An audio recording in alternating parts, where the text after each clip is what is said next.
Isa na naman pong mapagpalang araw sa ating lahat. At ako pong muli si Gabriel Santiago from Batch 3.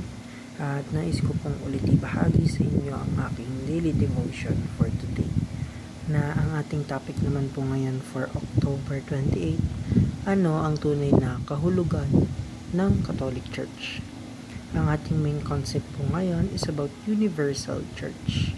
At ang ating Bible verse is nagmumula sa Matthew chapter 16 verse 18 na sinasabi po dito, "And I tell you that you are Peter, and on this rock I will build my church, and the gates of Hades will not overcome." So, madalas po nating marinig ang salitang Catholic Church at iniisip agad natin ang isang particular na denominasyon o simbahan. Pero kung babalikan natin ang tunay na kahulugan ng salitang Katolik, ito po ay nangangahulugang universal. Ibig sabihin, ito ay tumutukoy sa buong katawan ni Kristo.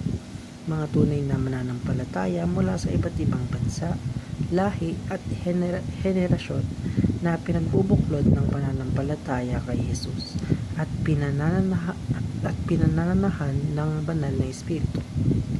Ang Universal Church ay hindi isang gusali o institution, kundi isang buhay na organismo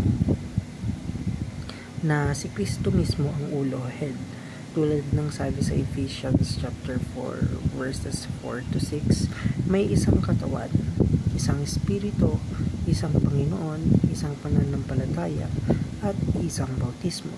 Ibig sabihin, kahit iba-iba tayo ng pinanggalingan o denominasyon, iisa pa rin ang ating layunin, ang sumamba sa Diyos, magpatotoo sa Kanyang kabutihan at maglingkod sa Kanyang kaharian. At the term Catholic means universal. Ang salitang Catholic ay hindi lang pangalan ng simbahan, ito ay paalaala na ang simbahan ni Kristo ay para sa lahat.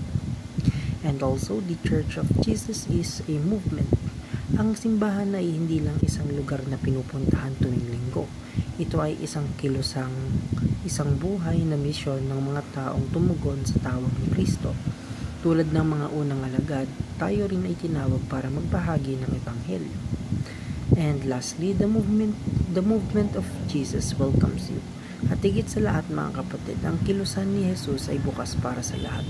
Walang pinipiling edad, kasarian o pinagmulan.